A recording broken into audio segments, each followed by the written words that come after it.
सबसे नीक बाटे सहिया किसानी, खुशी बाटे रउआ घरवे में बानी।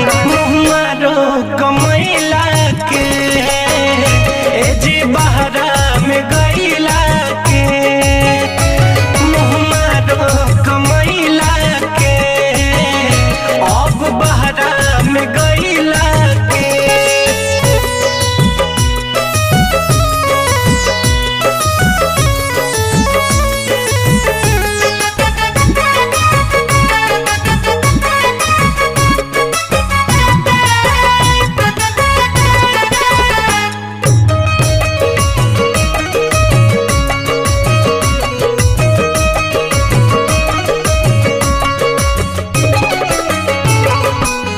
महल से नीक बाट टूटही पलानी, नून रोटी भले